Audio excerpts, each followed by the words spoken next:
If you're wondering how to get started with wholesale real estate in 2025, you've made it to the right video. This is going to be a full step-by-step guide on how you can wholesale real estate, even if you're starting as a complete beginner.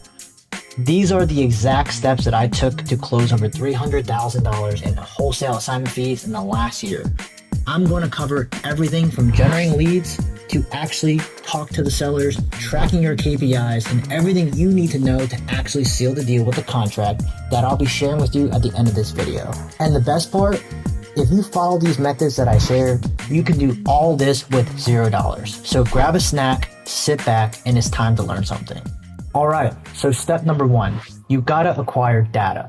Acquiring data, the addresses, the houses, the distressed properties. Now, before I jump into explaining data and how to get it, I want to first explain the difference between leads and data. Data is the addresses, the phone numbers, the contact information, the distressed properties on a list. These are pieces of data and not leads. Leads are what you're generating when you're actually calling these people. When someone actually picks up the phone and says, hey, I'm interested in selling my house. That is a generated lead. So let me just make that clear that there is a huge difference between leads and data. Now, how are you going to acquire this data? How are you going to acquire these distressed properties? Are you going to do it for free or are you going to do it the paid way? Well, let's just go over both ways. It's called driving for dollars. I know it sounds weird, but you are literally driving around those areas that are high crime, low income areas, and you're just writing down the addresses of these distressed properties. Now, if you're not able to go in person, you could do it at the comfort of your own home, your bed, your couch, whatever. Just be on Google Maps, Google Street View, whatever you want to call it. You can literally do it from there. It's literally as simple as getting in your car, going on your laptop, going down these streets and writing down the addresses of these distressed properties. What you'll want to do is grab at least bare minimum 100 to 500 addresses. I know that's kind of broad, but the more the merrier, but at least 100. So that's one free way that you could be acquiring data. The other free way that you can acquire data is going to the city or county courthouse lists, going straight to the county and going straight to the city and actually acquiring these lists. Now, these lists can be tax delinquent properties, pre-foreclosures, it can be probates, there's a bunch of different lists, water shutoffs, the fire list, you name it. It's literally all over the place. But let me preface by saying it really does vary county to county on how to actually acquire those pieces of data. Some counties make it very easy and some counties make it super difficult. Again, it just depends on the county. But that's why there's websites like PropStream and DealSauce that can make it easy to acquire this data. But it does cost money, which leads me to go to the paid ways to acquire data. You have websites like PropStream or DealSauce where you can go into these websites, pull exact lists that you're looking for, vacant properties, water shutoffs, all those juicy lists that you're looking for. You can go to the websites to just pull those lists. With those websites for list pulling, it's probably going to cost you roughly around $500 to maybe $1,500, depending on how many records you're going to be pulling from those sites. Now, for the second way, you can acquire data at a cost. It's going to be PPC or pay-per-click. What is PPC? It's basically Google ad campaigns, Facebook ads, TikTok ads, social media ad campaigns. That's basically what PPC is. Now, you can run your own ad campaigns yourself, or there's many marketing ad agencies out there that can be working with you as well. Now, to be doing PPC properly to where you're probably actually going to see profits, you're probably wanting to spend around $3,000 a month. Now, I know that's pretty costly and I really do not recommend it if you are a complete beginner. Now, the third way you can buy data at a cost is going with PPL, pay per leads. Now, it's similar to PPC, but you're actually paying money for every lead. So there are websites out there where you could actually go onto a website and bid on these leads. Each lead price will vary from county to county. For example, in my market, it costs around $400 per lead. You will realistically need to spend around $3,000 to $5,000 per month to see results. Again, I do not recommend this if you're a complete beginner. Now, if you want to know the websites to actually take advantage of PPL, some websites are Need to Sell My Home Fast or Lead Solo. Then, the last two ways to be acquiring data at a cost is going to be TV commercials or radio ads, which TV commercials are about $20,000 a month. Radio is probably going to run you around $5,000 a month, another thing that I personally never done. But now you're probably wondering, Tim, what are the ones that you've actually taken advantage of? Have you only done for free Or have you done only paid? Or have you done both? I've done driving for dollars, I've gotten county record data, I've done the prop stream, I've done PPC and PPO, but I've personally never done TV and I've never done radio ads. Now, which do I prefer best? Well, obviously, county data is always going to be your best bet, but it's always just a little bit tricky. Like I said, it varies from county to acquiring this data. So a third party is sometimes going to be your best bet to actually get that county record data. I would personally look into Data Syndicate. They pull all the county courthouse records, they skip trace them, and they even send them over to you, easy peasy. Now, if you are a complete beginner and you're starting off with damn near $0, I have some good news for you. The free method, driving for dollars, is actually the best way to acquire the best data out there. And let me explain why. Really, think about this for a second. You are going out there to these areas that are high crime, low income areas, and you're finding a bunch of distressed properties. You know you're not going to pull a list out there and just hope that all of them are distressed. When you're pulling through these lists through third parties, you never know if they're actually updating on a regular basis, and I'm sure that they're not.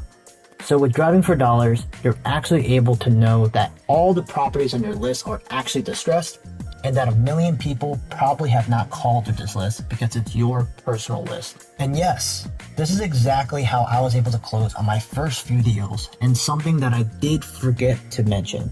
If you are doing it the free way, you're probably wondering, how am I going to get their phone numbers? Well, there are free skip tracing websites like True People Search or cyberbackgroundcheck.com.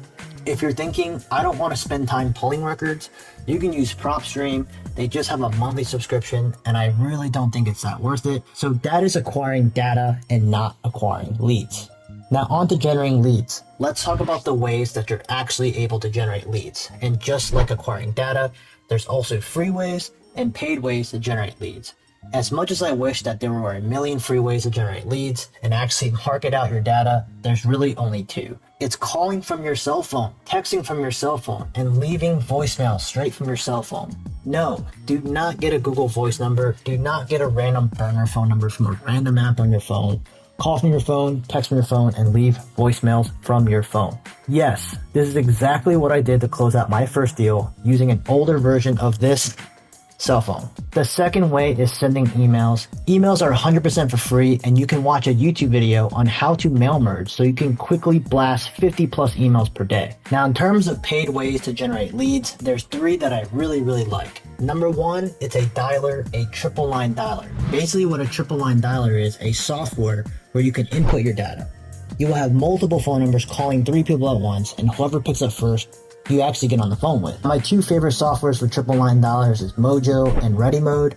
These can range from $150 to $250 per month. And yes, they are subscriptions. Now, on to the second way to generate leads at cost is text blasting. Depending on the size of your list and how many pieces of data you have, this can be about $1,000 each month. The number 1 SMS service that I always love to use was Launch Control. I highly recommend getting it if you're going to be SMS blasting at bulk. And now, my third favorite way to generate leads at a cost is going to be direct mail, sending mail directly to your list, and then just waiting for a call or a text back from that person you sent mail to. I personally send direct mail to niche courthouse record data to maximize my dollar. If you are going to do direct mail, you can use a company called Deal Machine, or just do your own research and see what providers that you like to use. As far as how much direct mail can cost you on a month-to-month basis, it can be around $3,000 per month. So now that we've covered data, we've covered generating leads, now there's only one thing that I need you to keep in mind. Choosing the best marketing method solely depends on how you are acquiring your data. For instance, if you have a list of 100 houses, you're probably not going to use a triple line dialer to call out to these homeowners. That just wouldn't make sense. So keep in mind that the best way you acquire your data goes hand in hand with how you should choose your marketing method. Now that you know how you're actually going to be making contact with these homeowners, let's talk about actually talking to the sellers. And yes, the scary part, so they say. Now, calling the homeowners, I'm sure you're wanting me to just break down an entire cold call script, but for me personally, I literally hate cold call scripts for various reasons. You sound like a robot. It tends to force you into talking a way that just isn't you. I've even been told multiple times when I first started off, hey, you literally sound like you're talking on a script right now, which is probably Not a good thing if you want to get good at talking with people on the phone. I have a very, very simple framework that you can follow to lock up a ton of contracts each month. And it goes like this. You're calling off your phone and you're calling on a triple line dialer. Maybe even you sent out some mail and somebody got back to you. First thing you gotta do, you just got to build a little bit of rapport and just kind of set the stage and give them an intro. These steps right here are probably the most important parts, because if you screw this up, you're probably not going to be able to get to the last step of the framework. So once you get somebody who answers the phone, it's as simple as this. Hey, Scott? Yes? Hey, Scott, sorry to bother you. This is Tim. I just had a quick question for you regarding that property on 123 Main Street. Then you're going to pause. They'll typically answer with yes, or what about it? Or if they've got a million calls on this property before, they're probably just going to say no or not interested. But let's just assume that they just say yes. They say yes, and what about the property? And then you're going to be like, yeah, so I wanted to see if there was any interest in selling property or selling that property in now or in the near future. Boom, that was your intro. There is your slight rapport that you're starting to build with them. Now let's just say they say, you know what? I am interested in selling the property. Perfect. Now you need to set the stage or set expectations. One of the most important steps within this framework is setting the expectations. And the reason being, you don't want these people guessing what's around the corner in the conversation. Because when I'm in conversations like that, and I don't know where the conversation is leading to, I'm trying to get the hell out of that conversation as quickly as possible. These homeowners on the phone, they're the same exact way. So where setting the stage, you want to let them know three things. How much time I'm going to be taking of yours, what is going to be discussed in this call, and what is going to be the outcome. Now, here's an example of that. Hey, I'm going to be taking just 5 minutes of your time. I just want to ask some specific questions about your property so then I can make you an offer by the end of the today or even tomorrow. It's as simple as that. Once you let them know that, immediately just go into motivation. This is the part what I love to do. Each and every time I'm on the phone, you set the stage. Then you go, all right, cool. Now, just kind of curious. I mean, what's got you thinking about selling this property? You know, is this something that you're just kind of like curious about, or are you actually serious about selling the property? These are kind of just the background questions that you need to acquire. If you are getting on these phone calls and you are not getting a granular understanding of why they want to sell or what their motivation is, it's going to bite you in the ass in the long run. I promise you this. But I can assure you, even if they say, I don't want it anymore, I just don't like it, this is just the tip of the iceberg of their motivation. I need you to go deeper than that. I need you to probe at their motivation with something I call impact questions. Now, how do you do that? Let's say, for instance, they give you a very bland answer. Oh, I just don't want the property anymore. I've owned it for a while and I just want to get rid of it. Okay, well, to me, that doesn't give me much of why you want to sell it. So here are some examples of impact questions I use in my sales calls. Mr. Seller, you say that you don't like this property. I mean, what do you mean by that? You know, Mr. Seller, it just seems like this property could, rent for a lot. How come you just don't rent it out? It cash flows each month. Hey, Mr. Seller, this sounds like something that you've been thinking about for a while. How long have you been thinking about selling this property? Oh, geez, you've been thinking about it for 6 months? I mean, that's kind of been holding it back from being able to sell this property. You're telling me that this has done X, Y, Z for you? I mean, how is that impacting you this far? Asking these very, very simple questions is only going to unravel the rest of the iceberg on why they actually want to sell. All this is you getting leverage over the seller so you can actually get the deal. And while you're acquiring motivation, the last thing you need to do is you need to get that need payoff. What do I mean by that? I'm just going to explain with this question that I ask the seller each and every time. So, Mr. Seller, ultimately, if we were able to get you that fair offer, or if you were able to get a fair offer for that property, what else would you need to have fulfilled on top of that price? Doing this is going to allow you to get an understanding of what else they value in an offer other than the price. Because I can promise you, wants, needs, and wishes, when those three things are fulfilled, price does not matter to these homeowners. For the next thing that I like to cover within the framework is overviewing past pain. What do I mean by this? Basically getting an understanding of what they've tried in the past, how it went, how it worked, things of that nature. So I'll straight up ask them, What have you tried so far to actually accomplish on this property? How did it go? How long ago was that? What else have you tried? All you're doing right now is really kind of backing the seller into a corner to where their only option is going to be with you. Now, I know what you're probably wondering. Why is he not asking about questions about the house? Why is he not asking questions about the condition of the property? Well, I just want to make sure I'm talking to someone who's actually serious about selling their home. However you want to do it, you can start off with condition first. You can start off with motivation first. But for me personally, I just like the preference of stating the motivation first. So I know I'm not wasting time. And also I feel like I've gotten very, very good at extracting the motivation. So I know I'm not wasting my time. Now, this is where you would get into questions about condition of the property. I always like to start off with the bigger stuff, electrical, plumbing, your HVAC, how those things have been updated recently. Are they even working? Have they been ripped out? Is there a squatter in the house that's smoking crack in the basement, stealing everything that's valuable? I don't know, man. It just depends, right? So obviously these bigger ticket items are going to have a way greater impact on the offer you're going to give this homeowner. So it's very, very important to make sure you understand the condition of those bigger ticket items so then you can make a better decision on that offer. Then you can start asking about the kitchens. You can start asking about the bathrooms, the bed, the bathroom count, how the exterior is, the roof, the gutters, the siding, all the landscaping. You can ask about all that stuff. Is there a basement? Is it finished? Is the foundation okay? Notice how I'm only asking about the bigger ticket items because they're going to have the greatest impact on the offer you give to the homeowner.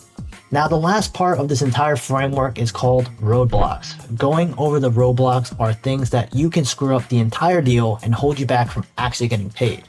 It's these 4 things: timeline, discomfort, decision makers, and prices. Timeline, as simple as asking, Mr. Seller, when would you actually like this property off your hands? What is the timeline? 30 days, 60 days, yesterday? What's that day? Discomfort. Mr. Seller, what do you need to figure out before you actually sell this property? Is there any valuable items you need to get out of the property?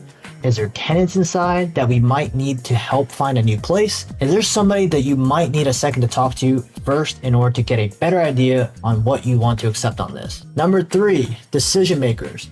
You want to know if there's anybody else who's going to have an influence on this homeowner's decision. So you're simply just going to ask, hey, Mr. Seller, would there be anybody that might be upset with you if you sold this property without talking to you first? Well, my cousin always, had a good taste in real estate. He was a realtor for about, 2 months, sold a house. So I think he would have a really good idea, of what I would get this property for. So I think I might want to talk to him first. Perfect. You now know who the decision maker is. Now you need to make sure that the Mr. Cousin guy is going to be on the phone call or at the property when you go make that offer. Because the last thing you want to do is bring somebody an offer and for them to say, cool, let me go discuss it with somebody that I know that will have a better idea of how this is going to go or not. That's freaking terrible. Oh, I feel like literally throwing up because make sure you go over decision makers. And number 4 is price. Hey, Mr. Seller, just kind of curious. Have you thought about what you might want to sell this property for? Is there like a ballpark range that you might think the fair offer? Notice how I have that curious, childish tonality in my voice.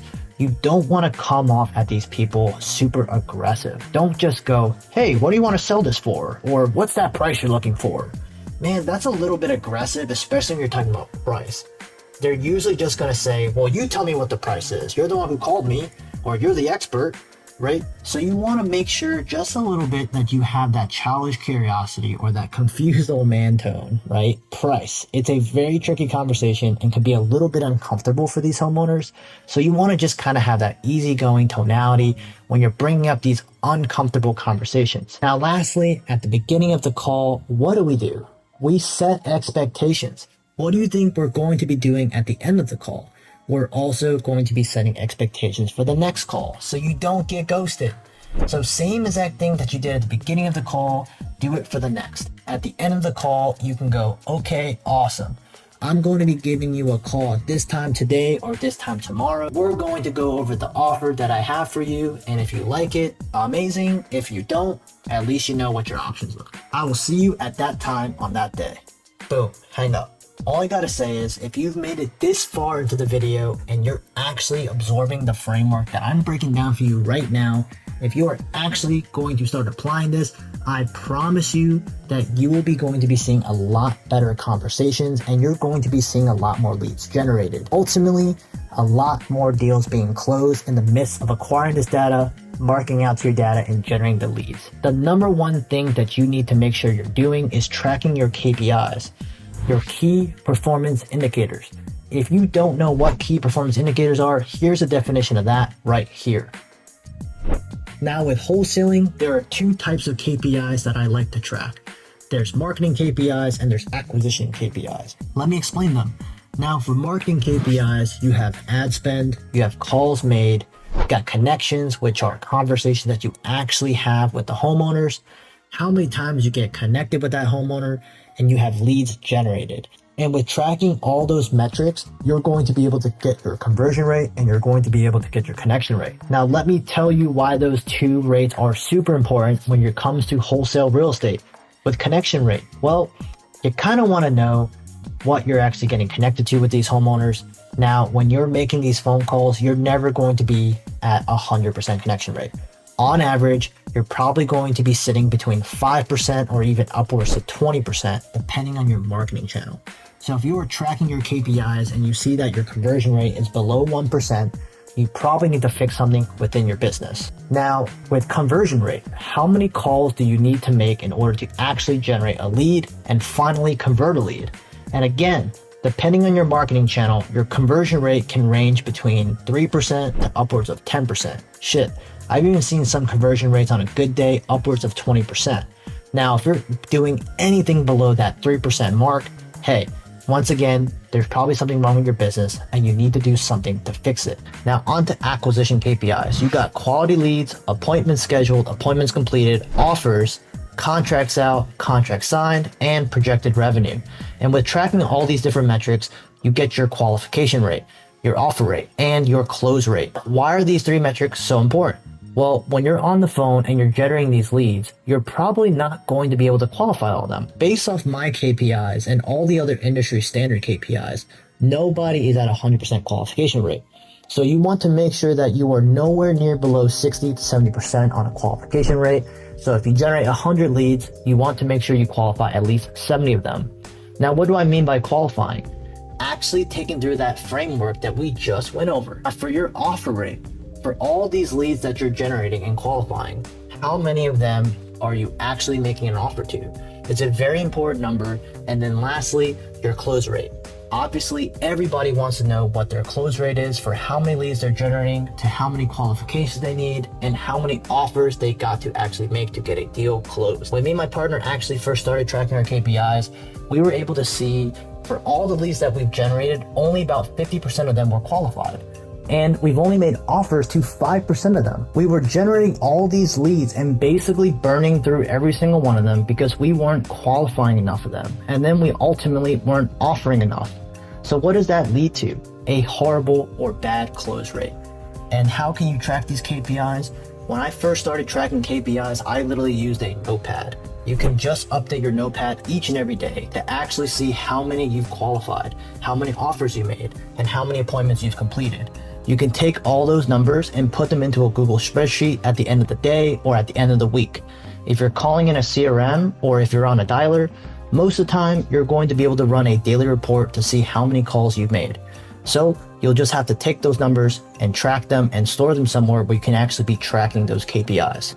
Now, I know I covered kind of the industry standards for the qualification rate, offer rate, connection rate, and the conversion rate, but it kind of does vary depending on your experience level. So if you want to know what the standard KPI is that you need to be hitting on a day-to-day basis, here's a chart showing you the numbers that you need to be hitting on a day-to-day basis depending on where you're at with your wholesaling journey.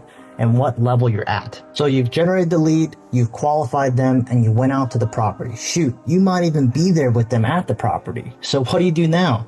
You gotta contract the property. You gotta put the property under contract right now. There's a huge misconception. Oh my God, I'm too scared to put a property under contract just because what if I'm forced to actually buy the property? Well, there's one very simple thing that us wholesalers do to make sure that that doesn't happen. And it's as simple as an inspection period. This inspection period or this inspection contingency basically allows us wholesalers or any other buyer that's out there to have enough time to view the property, maybe get some buyers in there, and gives us enough time to actually make a decision on which buyer to pick if this is actually a good deal. Typically, you want to make sure you have about 14 to 15 business days within your inspection period so you have enough time to find a buyer. Let's just say worst case scenario, you don't find a buyer. You just need to make sure you are back out of the contract within that inspection period so there's no repercussions at all. You can even put the inspection period is 15 days long.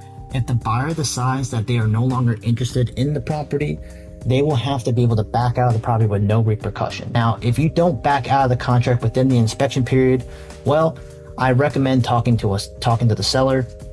I also recommend probably just giving up your earnest money so there's no further repercussions to you or any risks, and you're not going to get into a huge lawsuit just because you didn't actually fulfill on that contract. This is where having a real estate attorney really comes in handy because they're able to help you out and guide you through not making simple and stupid mistakes. As simple as not backing out of a contract before your inspection period. And no, I'm not a licensed attorney. This is only legal opinion and this is not legal advice. But if you need a little bit of a template or a little bit of a framework for a purchase and sale agreement or even an assignment contract, go down in the description. I have a link in there for you to get the scripts and the contract templates. Believe it or not, all of the hard stuff that comes with wholesaling is all out of the way at this point. From here, you just got to go find the buyer, call a title company, and you're good to go from there. Those two steps are the easiest steps, but let me explain finding a buyer. As far as finding a real estate investor, a cash buyer, a buyer for your deal, they're actually hiding in plain sight. Go on to Zillow, go on to Redfin, and look at the cheapest houses that recently sold within the area that your property's at. I promise you that these guys are cash buyers. No mom and pop retail home buyer is going to be buying that roughed up, vacant, windowless, no garage, no roof house on 43rd and Smith Street. I can promise you that. Or what you can do is go to the most expensive properties that recently sold in those areas and look for the ones that look brand new with the new rehabs. It could be a house that was built back in like 1930, but if the inside of the house looks brand spanking new, like HGTV, new appliances, and still has that blue sticky stuff on the dishwasher, or even if you look in the description and it says brand new rehab, that person that is selling that home, I promise you, is probably an investor, a real estate investor or a cash buyer for your deal. The same way that you're able to get the contact information for these sellers, like through PropStream, PropWire, it's the same exact way that you can get contact information for these buyers. Take those addresses, put them in a skip tracing service, and it will give you the person who owns that property. Now, if it was sold and you're not getting who the exact owner is, you can simply call the realtor who bought the house or sold the property, and they'll get you in touch with the real estate investor that you're looking for. And with the contracts in the description of the video, there's an assignment contract. You will want to use that assignment contract and sign it with the buyer so you can assign all the rights to purchase the property to that buyer for your profit. Once you get all those paperwork signed, this is where you actually get paid. You need to call up the title company and schedule the closing. I know it sounds crazy, but it really is as simple as this. You go find a title company, you give them a call, and you say, hey, Mr. Title Agent, I have a property under contract at 123 Main Street. I would like you guys to pull title and to facilitate the closing. Let them handle it from there. Let your attorney handle it from there. Let the seller's attorney, let the buyer's attorney handle it from there. But you gotta make sure that you are calling out to the title company every other day, maybe every day, just to make sure that everything's good, or if you can get to the closing table quicker. Finding buyers, closing the deal at the title companies. Don't complicate it. Those are the easiest steps within wholesaling real estate. So now that we've covered everything on how you can actually start closing wholesale deals, let's talk about scaling this into an actual business. There are two types of people. It's going from wholesaler to a wholesaling business. Now you got to consider hiring people in order to scale. You can't scale this on your own, and you got to bring on the right team.